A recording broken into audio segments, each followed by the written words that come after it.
we're having a conversation, Dr. Buckley and I, Dr. Barnavon, about breast augmentation. So we're sitting right now in our office. We're in Hollywood, Florida. It's 1201 North 35th Avenue next to Memorial Regional Hospital. But these are our offices, and we also have an ambulatory surgical facility here. So breast augmentation is extremely popular. It's one of the most popular procedures that we have to offer patients in the United States. And we're just looking it up. 300,000 women a year in the United States have breast augmentation. And typically, these are women in their 20s, 30s, and 40s. So, because it's become very popular and has remained very popular, just a little introduction. Most of the implants we're going to talk about are silicone implants, and they've been around since the 1960s. That's when the silicone implant was introduced.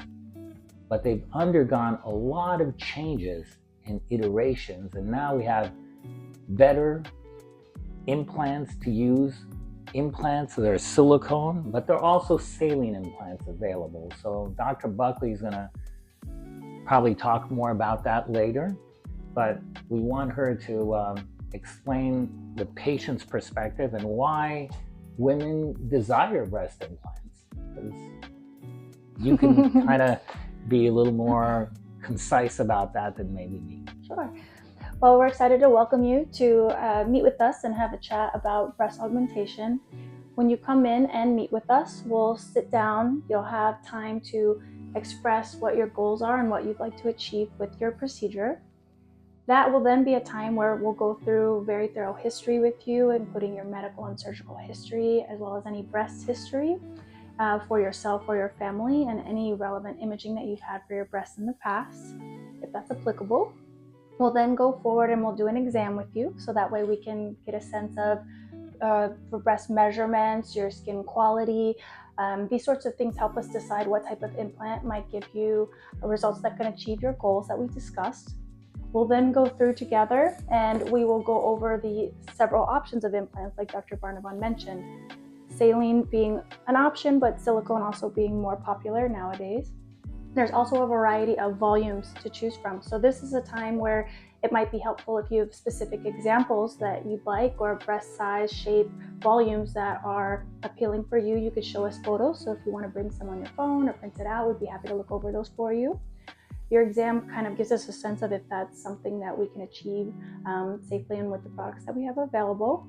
We'll go over, again, volume, which is going to be the fullness or size of the breast, the projection or how full or forward that's going to come off the chest wall. We'll also give you examples that you can feel and touch in the clinic, so you can get a sense of what they're made of, because there's different types of firmness, if you will, to the implant, so you'll get hands-on experience with that. And then we'll decide, again, going forward, what would be a good time for you. And we can discuss preoperative and postoperative expectations in great detail.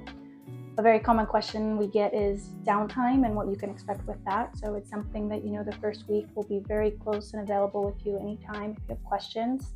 1 week later, we'll see you in the office for follow-up. And then we'd want you to take it easy the first few weeks. Limiting heavy lifting is one of the main restrictions for about a month or so, while we keep a close eye and follow-ups with you in the office.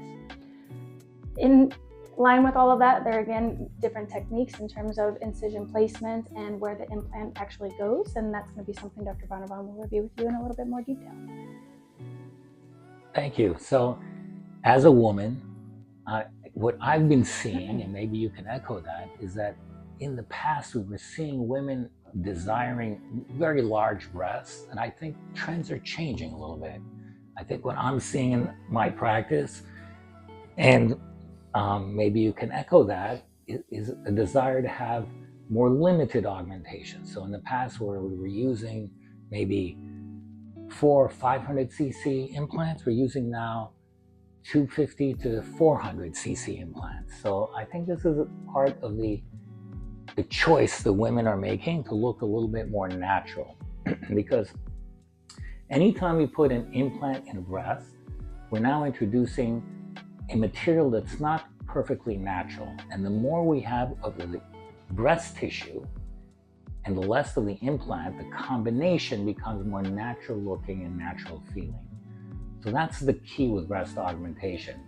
If you want a natural result, you probably want to have something a little bit smaller and something will enhance the breast and preserve the breast volume and shape so that it doesn't look unnatural.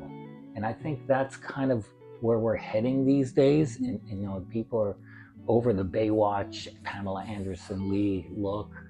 When women come in and have the consultation, we basically need to decide on three things.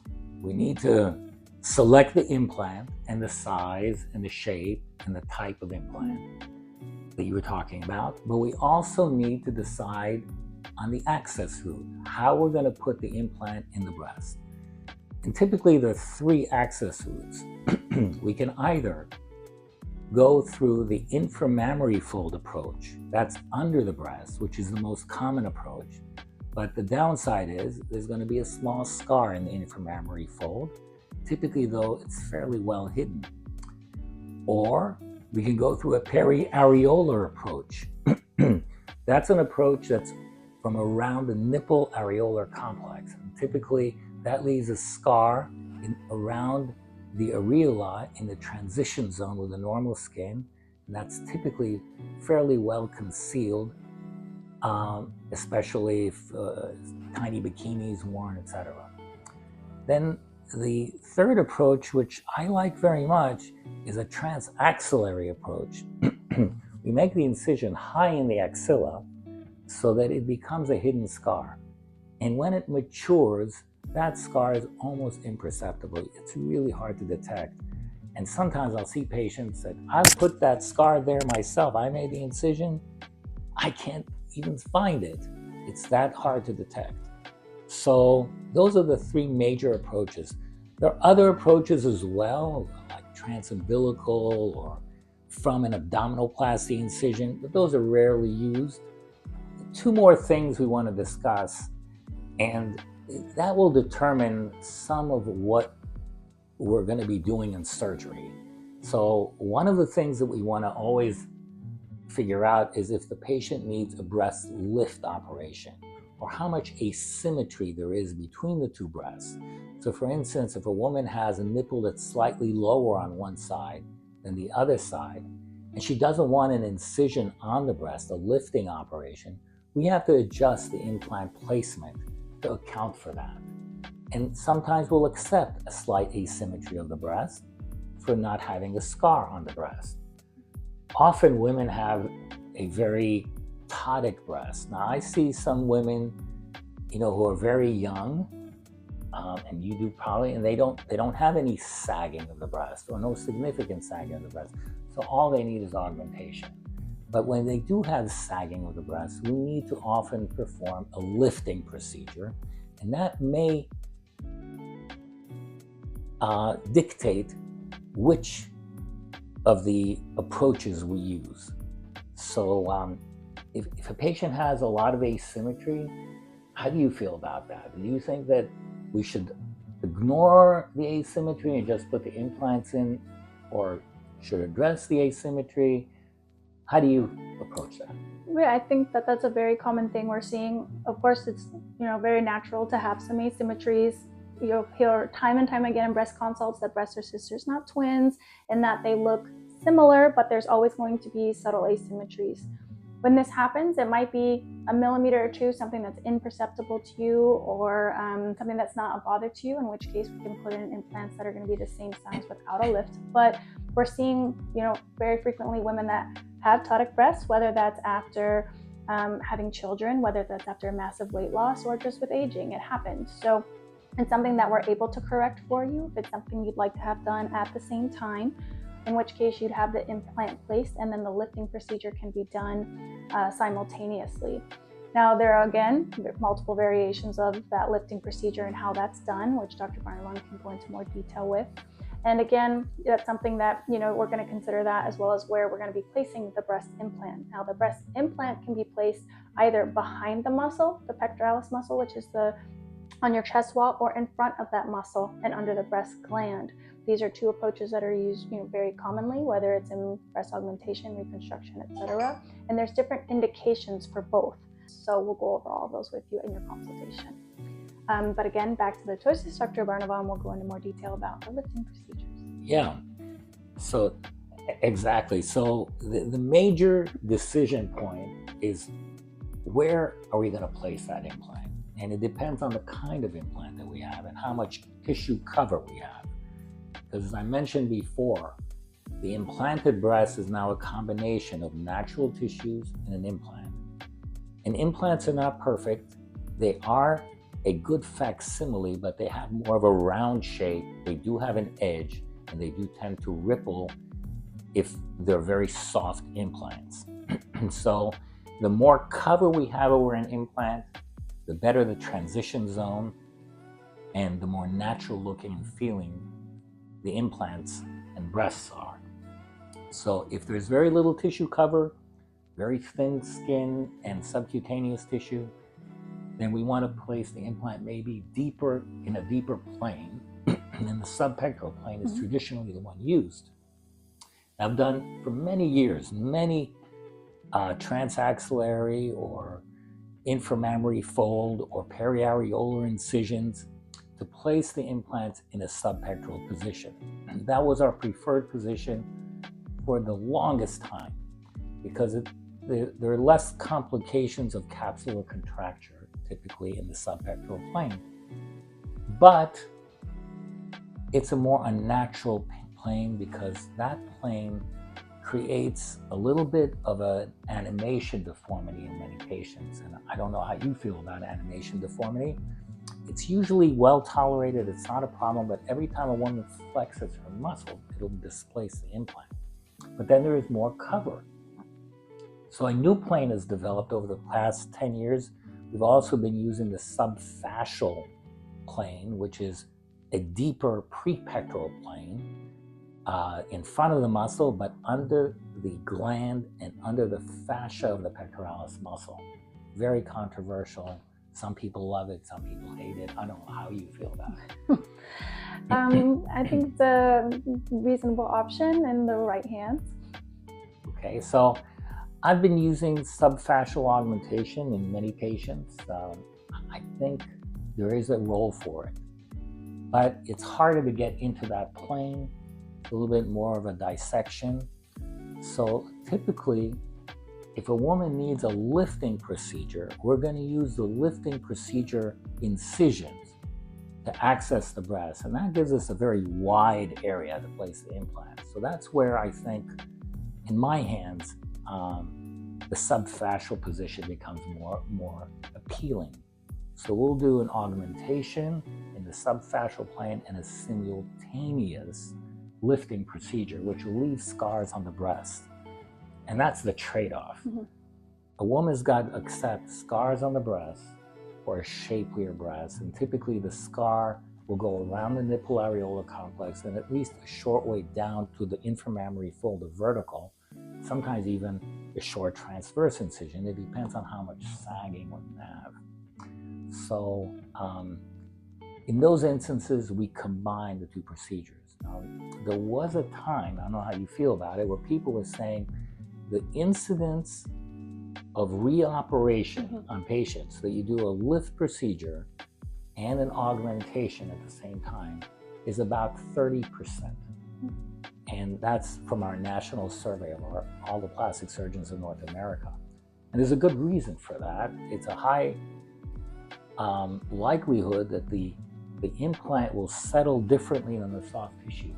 And there's going to be a little bit of a mismatch because we want to have one unified breast. But that would require, if we're going to stage the operation and do it as two operations, a lifting procedure followed later by an implantation, that already commits us to two operations. So I'm not in favor of that. I will advise patients that there is a risk that you will need reoperation. And nationally, it's about 30%, but in my hands, it's closer to 15% or thereabouts, because I really want to get those breasts as good as I can get them. And if they're not perfectly matched and the implant doesn't sit perfectly well, and the sagging of the breast is not completely corrected, I like to go back in and tweak it. That's what I call it, tweaking.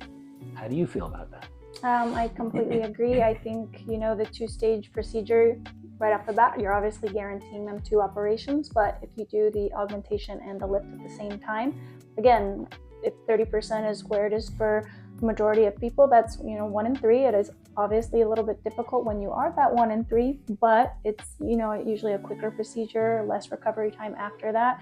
And again, the other 60+% of patients are going to be happy with that one case. So I think that's a nice way to approach it, and hopefully everything will be knocked out of the park the first time. Yes, but patients need to understand. So it's all about expectations, explaining that this can happen. And we in our practice, if you need a second operation, we bend over backwards to make it very affordable. So we'll spend as much time as necessary to go over the options, because there are decisions that need to be made. What size implant, what type of implant, where we're going to place it, prepectoral, subpectoral, subfascial. Do we need a lifting procedure at the same time? And what is the downside of that lifting procedure, i.e. scars? So all these options need to be discussed, and we come up with a plan. I like to say that consultation is a meeting of the minds. You come to us and you tell us what's on your mind, and you can understand what's on our mind, what we can offer you. And then once we come up with a plan, we have a meeting of the minds. We'll choose the implants, we'll choose the date and time that's convenient for you, and we'll explain to you what you would need in terms of recovery. All these things will be factored into the decision. So we had a very nice conversation, and we both want to welcome you to our practice. If you want to come, it's Plastic Surgery Specialists of South Florida.